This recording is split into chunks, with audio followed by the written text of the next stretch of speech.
Opa, então seja bem-vindo de volta aqui ao seu estudo da norma regulamentadora de número 5, que trata da Comissão Interna de Prevenção de Acidentes. Você falou muito bem, a famigerada CIPA.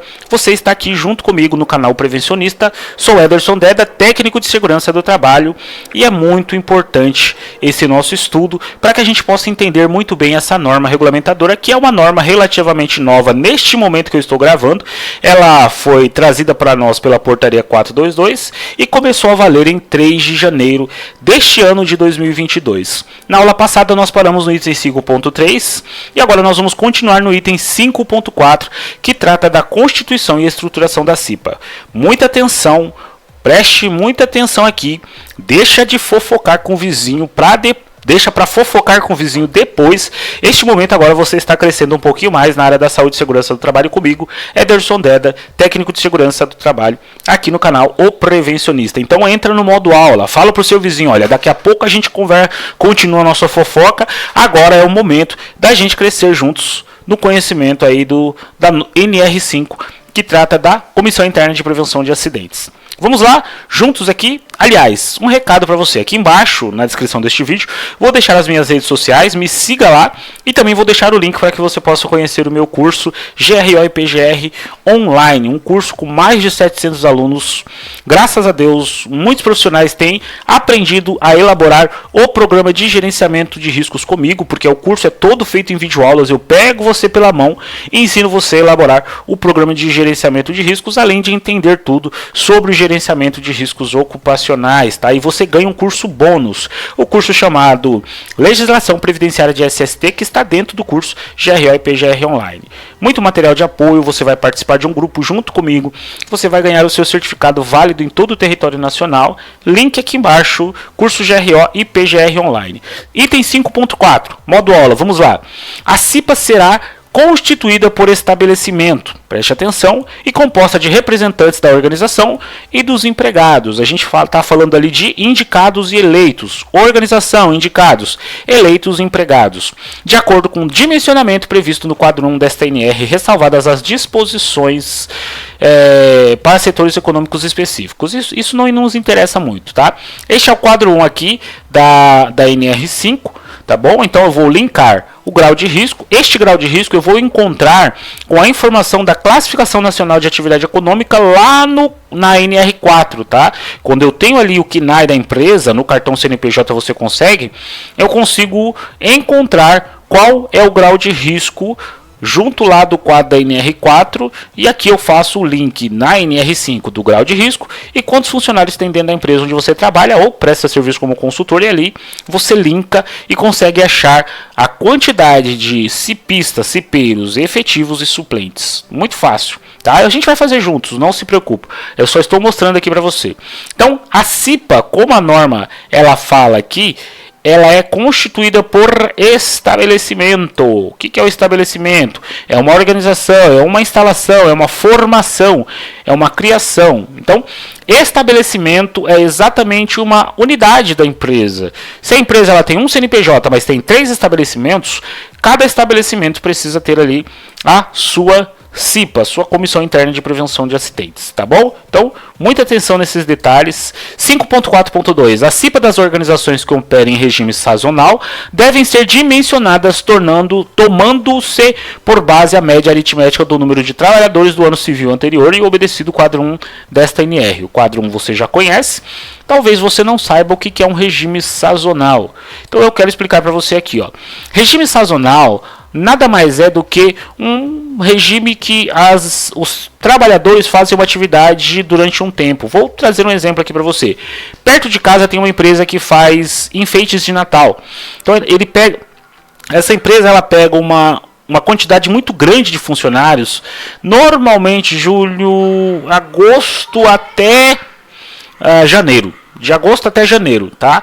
Para poder atender a demanda, porque eles fazem para o Brasil inteiro. Isso é um regime sazonal. É um regime que acontece sempre em determinada época do ano. É um tempo, né? Beleza? Então, esse é um regime sazonal para que você possa entender mais ou menos o que é este regime sazonal. Item 5.4.3. Os representantes da organização na CIPA, titulares e suplentes, serão por ela designados. Então, esse item 5.4.3 e o outro 5.4.4, eles se integram. Por quê? O que está falando aqui nesses dois itens? A CIPA tem representantes dos empregados e dos empregadores. Empregadores, muitas vezes pode ser o diretor, o RH, o dono da empresa, um supervisor, um gerente. Quando eu faço um dimensionamento aqui, no quadro 1 da CIPA, eu estou fazendo um dimensionamento de uma forma direta para os eleitos. Suponhamos que a empresa que você trabalha ou presta serviço como consultor, ela é grau de risco 1 e ela tem 81 funcionários. Aqui eu tenho, então, um efetivo e um suplente. Eu estou falando dos eleitos pelos empregadores. Essa mesma quantidade ela deve ser para os indicados. Neste caso aqui eu tenho 2 cipistas, cipeiros. Eu vou solicitar então para a organização para indicar mais 2. Neste caso a empresa ela vai ficar com 4 cipeiros, ok? 4 cipeiros.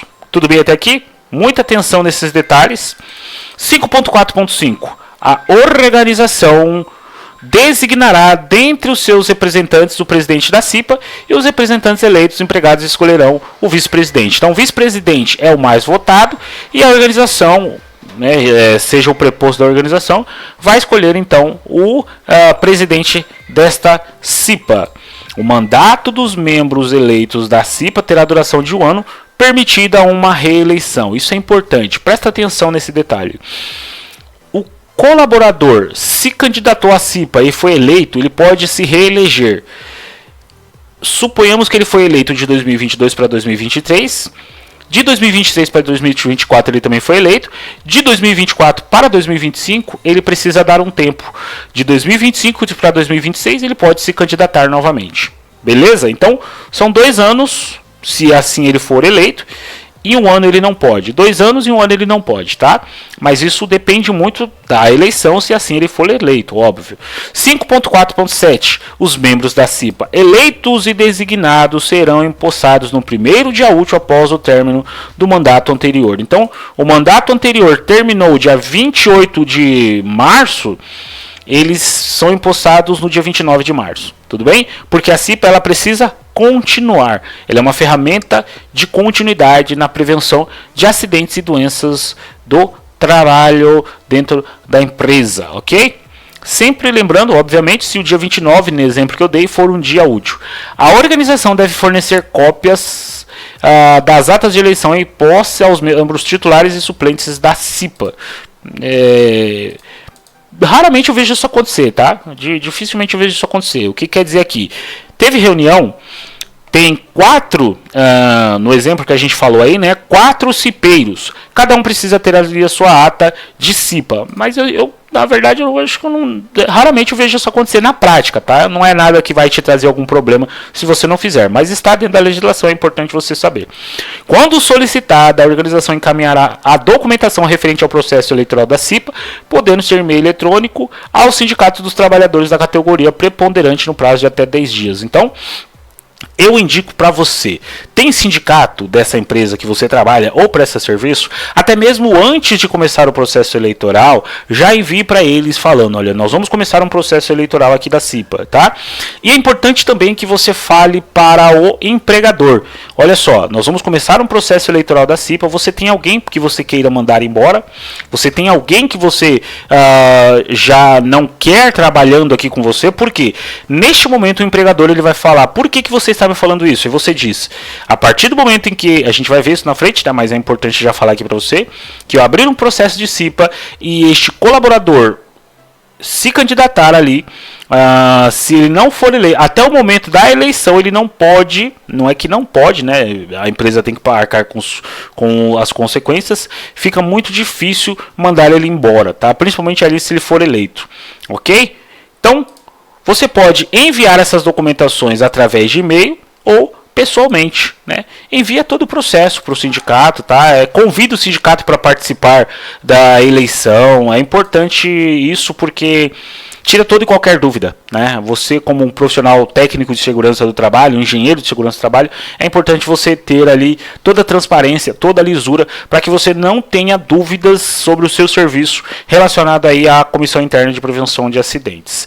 5.4.10. A CIPA não poderá ter seu número de representantes reduzidos, bem como não poderá ser desativada pela organização antes do término do seu mandato dos membros, ainda que haja redução do número de empregados, exceto, isso aqui é importante, no caso de encerramento das atividades do estabelecimento. Então, houve encerramento, não tem mais CIPA, houve uma falência da empresa, não tem mais CIPA, tá? Então, a CIPA ela não pode ser...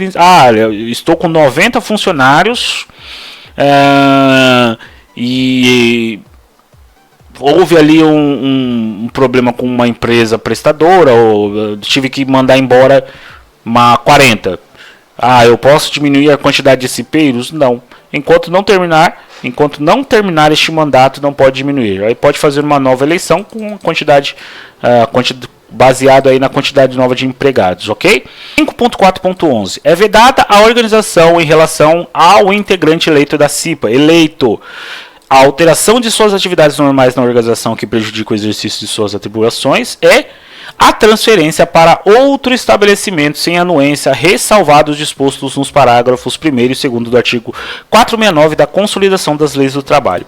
Anuência significa permissão do próprio trabalhador. Então, a organização ela não pode mudar o trabalhador de local sem a sua permissão, exceto quando essa mudança ela está baseada ali no artigo 469 da CLT. O artigo 469 da CLT fala sobre cargos de confiança, fala sobre situações em que a empresa fechou, fala sobre situações em que é necessário que este empregado, né, ele vá para um outro local para poder mesmo ajudar em uma outra unidade, mas aí a empresa precisa dar para este trabalhador uma bonificação que não pode ser inferior, se eu não me engano, a 25%. Então, tem esses detalhes aí. Dá uma olhadinha lá no artigo 469 da CLT.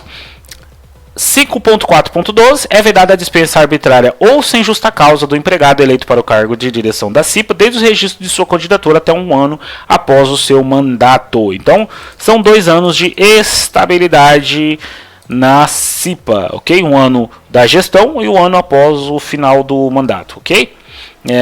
O término do contrato de trabalho por prazo determinado não caracteriza a dispensa arbitrária ou sem justa causa do empregado eleito para o cargo de direção de CIPA. Então, um colaborador entrou na empresa há 1 semana. Neste momento, abrimos o processo eleitoral de CIPA. Ele se candidatou e foi eleito. Lembra, ele tem 3 meses ali para poder ter a sua experiência, né? Algumas empresas são 6 meses, outras 9 meses, mas este contrato determinado, ele tem preferência dentro da lei do que a estabilidade da CIPA, né? Se nesses 3 meses ele não atendeu aí as expectativas da empresa, e mesmo ele sendo um cipeiro eleito, ele pode ser mandado embora, tudo bem? Quando o estabelecimento não se enquadrar no quadro 1 e não for atendido por SESMIT, nos termos da norma regulamentadora de número 4, aqui está falando que a empresa precisa ter um designado. Quando o estabelecimento não se enquadrar, vamos pensar aqui nessa situação, até 19 funcionários para qualquer grau, precisa ter um designado de CIPA mesmo assim. 5.4, no caso do atendimento ao SESMIT, este deverá desempenhar as atribuições de CIPA. No caso do atendimento pelo SESMIT, a gente está falando de empresas que contratam ali, empresas pequenas, né, que contratam ali profissionais de segurança do trabalho. O microempreendedor individual, MEI, está dispensado de nomear representante da NR5. Então, MEI não tem necessidade ali de CIPA, é o tratamento diferenciado para MEI. 5.4.4. Ponto 14, perdão. A nomeação do empregado como representante da NR5 e sua forma de atuação devem ser formalizadas anualmente pela organização. O designado ele deve ter ali o seu curso também, e também ele deve ter uma formalização da sua atuação, isso de forma anual. 5.4.15, a nomeação do empregado como representante da NR5 não impede o seu ingresso na CIPA quando na sua constituição, seja como representante do empregador ou como dos empregados. Então eu tenho um designado, a empresa aumentou, mesmo ele sendo um profissional de confiança, se a empresa aumentou e vai precisar de uma CIPA já constituída, não tem problema nenhum ele se candidatar ao cargo de eleito de CIPA, né, que vai ser ali pelos empregados, tá? Então é importante entender esses detalhes aqui. Tudo bem com relação a isso? Paramos então no item 5.4, vamos agora para o item 5.5, onde a gente vai falar do processo eleitoral da CIPA, mas não hoje, nós vamos falar sobre isso na próxima aula, onde nós estamos aqui estudando a norma regulamentadora de número 5. Link aqui das minhas redes sociais, link do curso de GRO e PGR online. Vejo você na próxima aula. Espero que você tenha gostado desse vídeo. Abraços e Deus abençoe.